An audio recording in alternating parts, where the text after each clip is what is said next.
everyone, welcome to Raja A Study Group. So welcome to your class 13th of HPGK. Today is Wednesday. I am Drishti and आज हम discuss करेंगे जो हमारी previous years papers की discussion series चल रही है उसका सेकेंड पार्ट, आपका जो पेपर है 2018 का HPS का उसका. And to begin with, we have a very important announcement to make. We are going to come up with test series for HPAS shortly, right? So do kindly enroll test series में. Details will be coming up with them.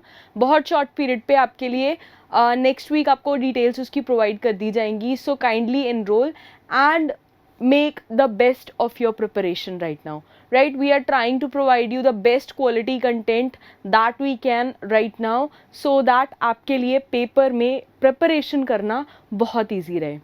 So today is Wednesday. आज start करते हैं हम अपने जो rest बचे हुए question है part 2 के, right? So your first question for today is the government of Himachal Pradesh has changed the name of Kanya Sashaktikaran and Kalyan board Himachal Pradesh to that of. जो गवर्नमेंट ऑफ हिमाचल प्रदेश है उसने नाम चेंज कर दिया है Kanya Sashaktikaran and Kalyan board of Himachal Pradesh का. किस में? महिला कल्याण बोर्ड, महिला सशक्तिकरण बोर्ड, सक्षम गुड़िया बोर्ड एंड सक्षम कन्या बोर्ड. आपके पास 4 ऑप्शंस दिए हुए हैं. सी ये वाला क्वेश्चन ना उस ईयर न्यूज़ में करंट अफेयर्स में था तो ये आ गया था, ठीक है. तो करंटली जो करंट अफेयर्स है न्यूज़ में आपका मैक्सिमम कवरेज है, we are trying to provide that, ठीक है. तो साथ साथ अपने नोट्स बनाते जाइएगा ताकि आपके लिए रिविजन में चीज़ें बहुत ईजी रहें, राइट. नाउ 2 मिनट के लिए आप अपना 2 सेकेंड के लिए वीडियो पॉज कर सकते हैं, इसका करेक्ट आंसर सोच सकते हैं. And your correct answer is सक्षम गुड़िया बोर्ड. सो सक्षम गुड़िया बोर्ड बेसिकली बनाया गया था अर्लियर जिसका नाम आपका कन्या सशक्तिकरण. सी कन्या का मतलब अपने आप में आ जाता है, हिंदी में आप इसका लिटरल मीनिंग देखें तो गर्ल चाइल्ड, ठीक है. गर्ल चाइल्ड एंड एडोलेसेंट जो लड़कियां हैं, हमारा बच्चा है प्रदेश का, उसके लिए द स्कीम केम अप.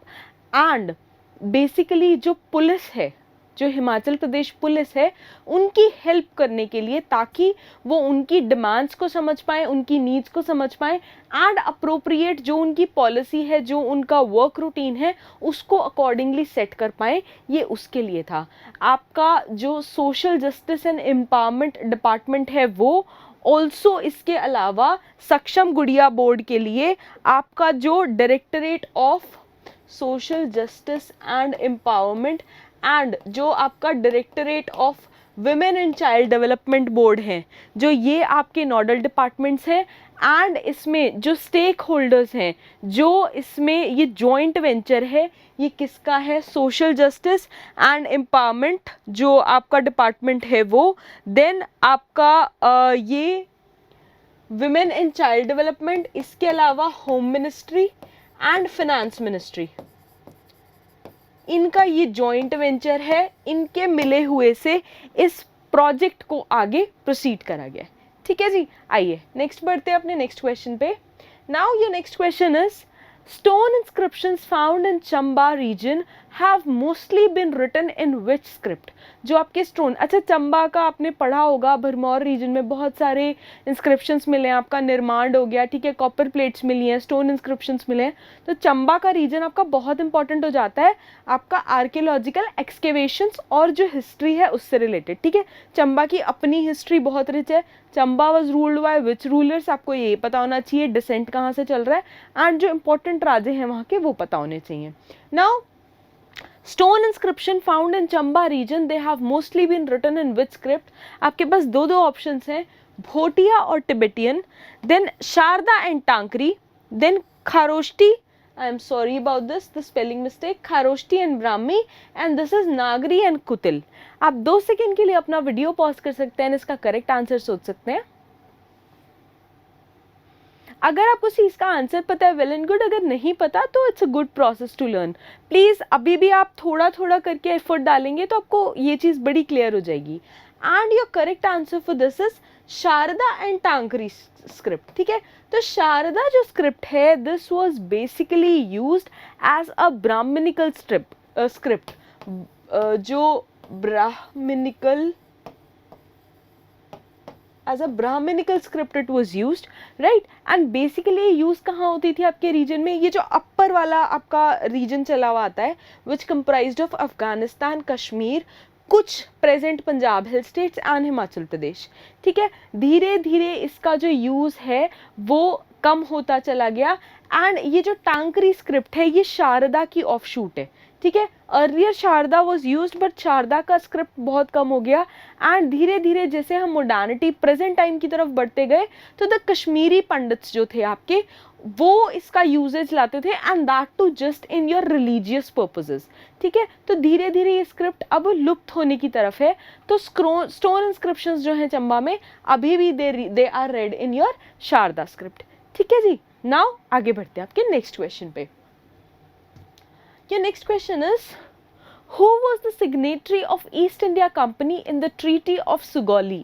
आपके पास चार ऑप्शंस हैं, मेजर मैक्लियॉड, ठीक है, then lieutenant colonel Thompson, lieutenant colonel Paris Bradshaw and then major general David Ochterlony, ठीक है। इनका नाम बहुत ज़्यादा इंपॉर्टेंट है, बहुत ज़्यादा की वर्ड है बिकॉज इनका ना अगर आप मेंस में भी देखोगे तो डायरेक्ट क्वेश्चन आया हुआ है, तो ये वाला क्वेश्चन मिस नहीं करेंगे। आप 2 सेकेंड के लिए अपना वीडियो पॉज कर सकते हैं, इसका करेक्ट आंसर सोच सकते हैं।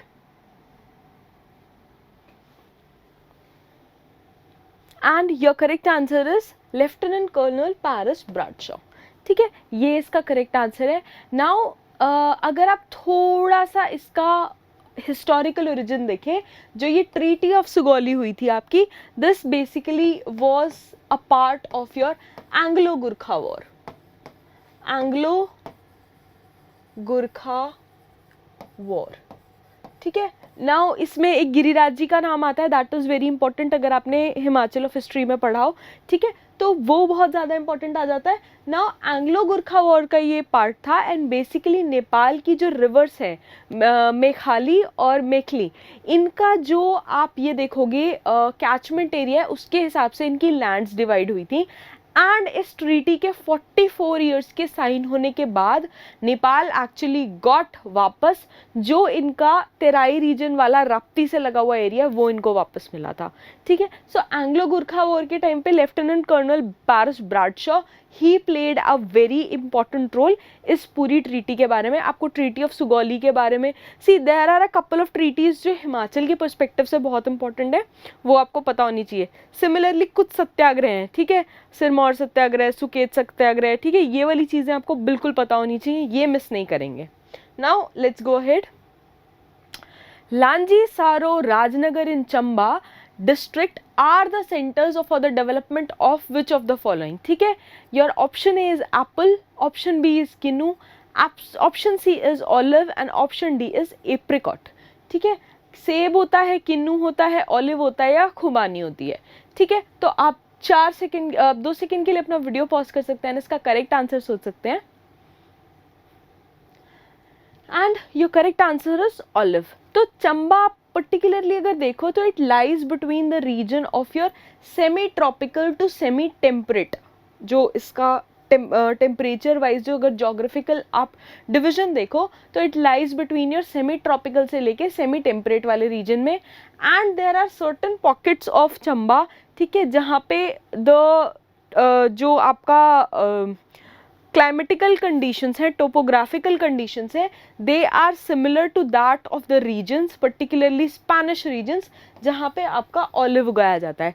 Recently there were a couple of entities, इसमें से इसरो एक था एंड हिमाचल प्रदेश गवर्नमेंट के कुछ बोर्ड्स थे, उन्होंने एक रिसर्च कंडक्ट करी थी जहाँ से ये पता लगा कि चंबा की जो आपकी धरती है, जो वहाँ की क्लाइमेटिकल कंडीशंस है, वहाँ पे ऑलिव की खेती बहुत अच्छी से हो सकती है। सो ये वाले जो आपके सेंटर्स हैं ये basically are important for development of olive. ये उस साल के आपके इकोनॉमिक सर्वे में था, इसलिए ये क्वेश्चन आया था, ठीक है। इसलिए मैं बोल रही हूँ इकोनॉमिक सर्वे मिस नहीं करेंगे, छोटे छोटे क्वेश्चन बहुत निकल के आते हैं which we do not realise कि ये इकोनॉमिक सर्वे से आए थे। ऑल्दो चंबा में एप्पल भी होता है, कीनू भी होता है, एप्रिकॉट भी होता है, बट उस साल ये वाला जो सेंटेंस है, आपका स्टेटमेंट है, ये पर्टिकुलर इकोनॉमिक सर्वे से निकाला गया था, ठीक है जी। आगे बढ़ते हैं। Now next question is What amount of hydropower has been harnessed out of 27,436 megawatt identified potential in Himachal Pradesh. ठीक है, डायरेक्ट क्वेश्चन है, ये क्वेश्चन भी आपका इकोनॉमिक सर्वे से है, बट इतना फैक्चुअल क्वेश्चन का वही हिसाब है, if you know you know, if you don't know you don't know. तो अगर ये क्वेश्चन आपका उस साल आपने अटेम्प्ट दिया और नहीं मार्क कर पाए तो कोई बात नहीं, और अगर अभी भी आपको नहीं याद आ रहा है तो it's okay, it's perfectly fine. कुछ क्वेश्चंस ऐसे होते हैं जो किसी को नहीं आते, तो don't lose your heart over one question, and your correct answer is 10,519 megawatts। ठीक है, now let's move ahead to our next question. Our next question is, under which scheme all women in the age group of 10 to 75 years living below poverty line are covered in the case of their death or disability? ठीक है, तो एक छोटी सी आपको statement दी है, बहुत बड़ी scheme है, and this is one of the very important schemes जो हिमाचल प्रदेश गवर्नमेंट लेके आई है, जिसमें सिर्फ ये चीज़ें कवर नहीं होती, इसके अलावा couple of other things are also covered in this particular scheme, वो हम डिस्कस करेंगे। बट अभी आपके पास 4 ऑप्शंस हैं, तो 4 ऑप्शन इज मातृशक्ति बीमा योजना, देन जननी सुरक्षा योजना, देन बेटी बचाओ योजना, देन पीएम बचाओ योजना। ठीक है, तो ये 4 ऑप्शंस दिए हुए हैं। This too came from your economic survey that particular year, इसलिए मैं बार बार बोल रही हूँ इकोनॉमिक सर्वे को हम बहुत लाइटली लेते हैं। दिस इज द रीज़न हम चैप्टर वाइज सीरीज आपकी सैटरडे को लेके आ रहे हैं इकोनॉमिक सर्वे की, ताकि कुछ पार्ट आपका मिस ना हो। सारी जो स्कीम्स है एटलीस्ट आपने एक बार सुना भी और पेपर प्रीलिम्स में याद रह गया ना, जस्ट आपको वहाँ पे मार्क करके आना है। You just the answer is right there in front of you, you just have to remember कि अच्छा थोड़ा सा वेगली भी रिमेंबर रह गया, आप करेक्ट मार्क कराए तो हमारा काम बन जाएगा। The basic agenda is prelims clear करना। ठीक है, आगे बढ़ते हैं। The correct answer is your मातृशक्ति बीमा योजना। सो मातृशक्ति बीमा योजना जो है ये एचपी गवर्नमेंट की इंडिविजुअल स्कीम है। थोड़ी सी ना इसके बारे में डिटेल्स में आपको बता देती हूँ, बिकॉज ये पहले डिस्कस नहीं हुई है और इस बार के इकोनॉमिक सर्वे में नहीं है। ठीक है, तो थोड़ा सा इसको डिटेल में डिस्कस कर लेते हैं।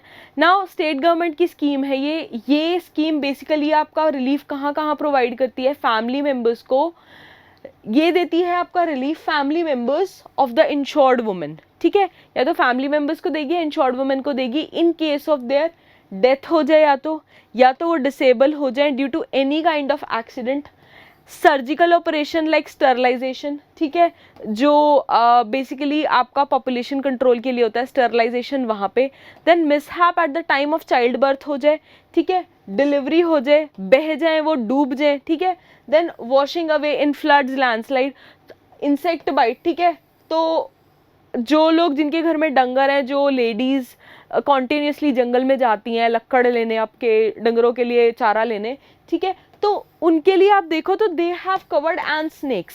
स्नेक्स मतलब, स्नेक्स का मतलब है जितने भी वेनमस हो गए, आपका सांप हो गया, बिच्छू हो गया, एक्सेट्रा एक्सेट्रा, वो सारी चीज़ें कवर होंगी। सो अगर आप होलिस्टिकली देखो तो जितने कॉजेज ऑफ मिसहैप्स हो सकते हैं फॉर विमेन, ठीक है, it's not for children, it's for women जो एक्चुअली ये काम करने में एंगेज्ड हैं, तो स्टेट गवर्नमेंट ने ये सारी चीज़ें उसके अंदर कवर करी हैं। और इसका अगर आप मोस्ट पॉजिटिव बेनिफिट देखो, पॉजिटिव एस्पेक्ट देखो, तो इसमें अगर आप एलिजिबिलिटी क्राइटेरिया देखो तो 10 से लेके 75 साल की लेडीज़ को इसमें कवर करा जाता है। ठीक है, तो सॉर्ट ऑफ चिल्ड्रन भी इसमें आ रहे हैं, but the main idea behind the scheme was the household ladies. ठीक है, ये कॉम्पनसेशन देता है to a married women in case of death of her husband. तो नॉट जस्ट हर, अगर उसका insurance, she is registered in the scheme, तो उसके हस्बैंड को भी इंश्योरेंस मिलेगा। There are a couple of details more about it, वो आप चाहो तो एक छोटा सा PDF है 4 पेज का, तो आप गूगल करोगे तो आपको मिल जाएगा एचपी गवर्नमेंट का, बट बेसिक डिटेल्स मैंने आपको बीच में बता दी है। ठीक है, तो ये वाली स्कीम रिपीट नहीं होगी, इसलिए मैंने यहाँ अच्छे से एक्सप्लेन कर दिया है। Now let's get ahead to our next question. Our next question is, which of the following has been declared as public service by state government under Himachal Pradesh service guarantee act. ठीक है, now HP service guarantee act जो है, इसके according, इसके अनुसार there are certain services जिसके लिए प्रदेश सरकार बाध्य है कि वो आपको ये सर्विसेज देगी। ये कौन कौन सी सर्विसेज है? Kisan credit card, then organic farming, then C soil testing, या D सीड सर्टिफिकेशन प्रोग्राम। आप 2 सेकेंड के लिए अपना वीडियो पॉज कर सकते हैं, इसका करेक्ट आंसर सोच सकते हैं।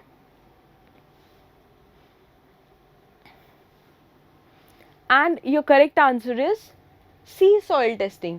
सो बेसिकली सॉइल टेस्टिंग किस लिए होती है, जो आपका पीएच लेवल होता है सॉइल का या न्यूट्रिएंट लेवल होता है किसान भाइयों के लिए, वो चेक करने के लिए है बेसिकली कि आपकी जो सॉइल है वो बेसिकली इस काबिल है कि उसमें अच्छा प्रोड्यूस आ सके या नहीं आ सके।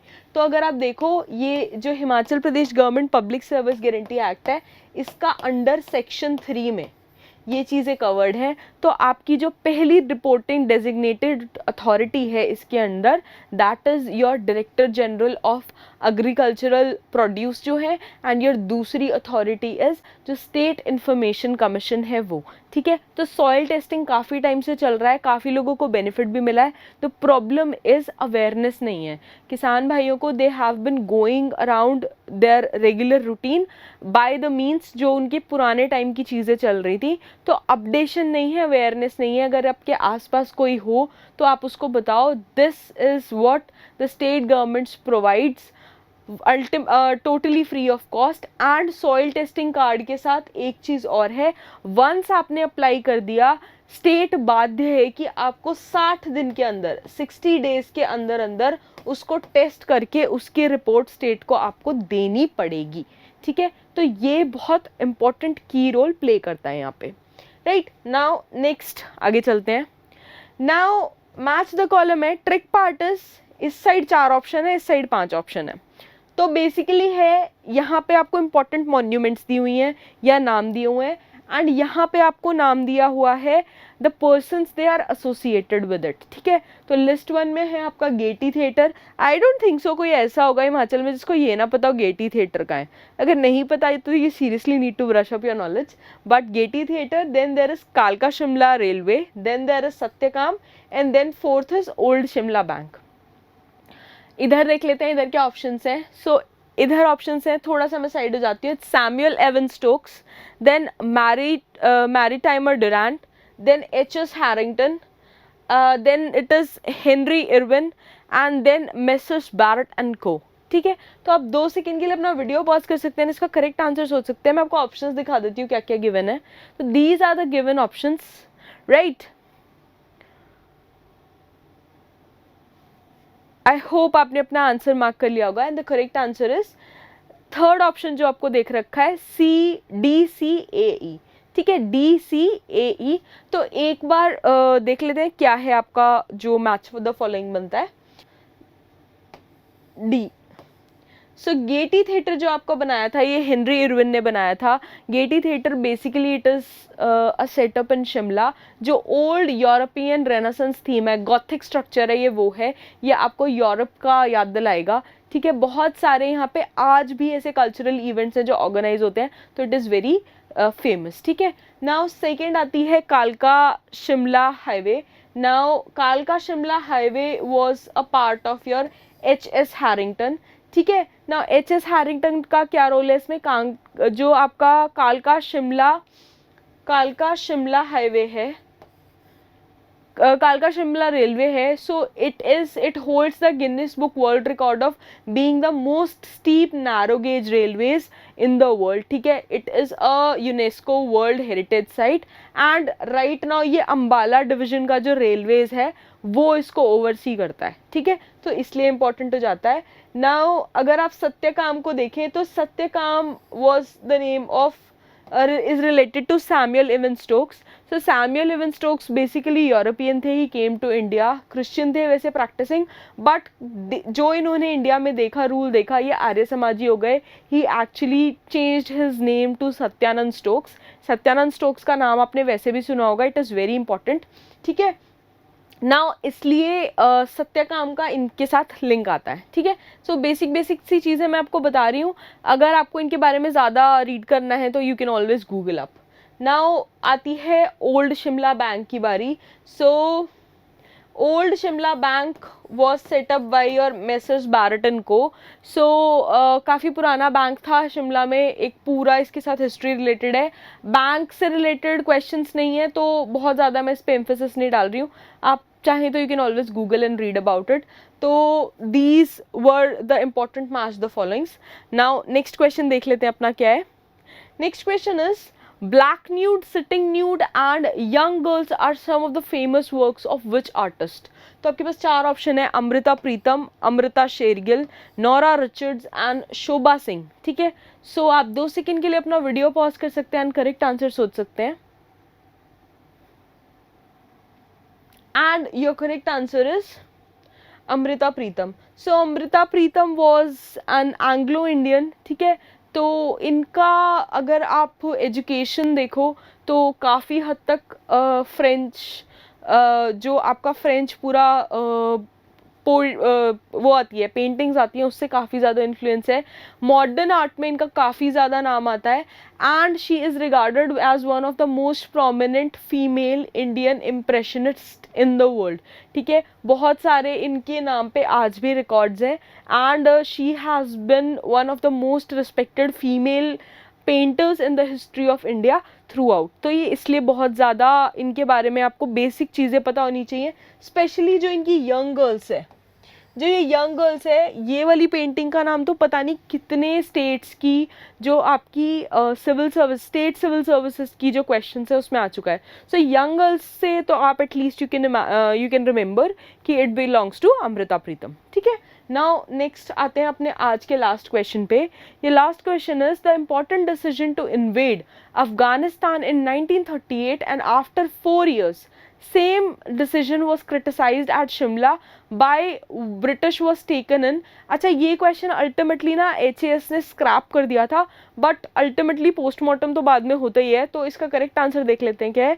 Now option A is Kennedy house, option B is Auckland house, option C is US club and option D is the Ravenswood. ठीक है, आप 2 सेकेंड के लिए अपना वीडियो पॉज कर सकते हैं, इसका करेक्ट आंसर सोच सकते हैं and your correct answer is Auckland house. So Auckland house में ये जो अफ़गानिस्तान को इन्वेड करने का डिसीजन है 1938 में ये लिया गया था एंड उस टाइम के जो ऑफिसर थे ऑकलैंड, उनके नाम पे पड़ा ऑकलैंड हाउस। इन्होंने चूज़ करा कि शिमला में मैं अपना घर रखूँगा, रेजिडेंस रखूँगा, वहाँ पे इनके लिए ऑकलैंड हाउस बनाया गया। बेसिकली ही सक्सीडेड विलियम बेंटिक। ठीक है, तो उस टाइम के जो ब्रिटेन में आपके मिनिस्टर थे, उनकी ये डिज़ास्ट्रस पॉलिसी थी। ही टुक दिस डिज़ास्ट्रस डिसीजन कि रशिया के इन्वेजन को, रशिया का जो बढ़ता एक्सटेंशन है उसको रोकने के लिए हम अफ़गानिस्तान में इस फ्रंट से इन्वेड करेंगे। तो उसकी वजह से क्या हुआ कि यहाँ पे आपका ये डिसीजन लिया गया ऑकलैंड हाउस में, which ultimately costed British dearly. ठीक है, तो HPS ने एज आई टोल्ड यू ये वाला क्वेश्चन स्क्रैप कर दिया था, बट अगर आप चाहो तो इसके बारे में थोड़ा बहुत पढ़ सकते हो। नाउ द प्रॉब्लम इज इसमें ना थोड़े से कन्फ्लिक्टिंग आंसर्स भी हैं, बट थोड़ा बहुत अगर आपने बलोखरा में पढ़ा है या थोड़ा बहुत आपने वर्ल्ड हिस्ट्री में पढ़ा है तो you can easily make out it's answer. ठीक है, सो आज के क्वेश्चंस इतने ही थे आपके। Will meet on Saturday with your part 2 of chapter 7 of economic survey and I'll meet you on next Wednesday with another set of questions previous years के, ताकि आपको आइडिया लगता रहे कि how to proceed in the paper। ठीक है, we are soon coming up with test series for you guys, तो I hope आप easily उसमें enroll करेंगे and you'll be able to take maximum benefit out of it। तब तक के लिए stay tuned and keep learning, keep watching। Thank you so much, bye bye।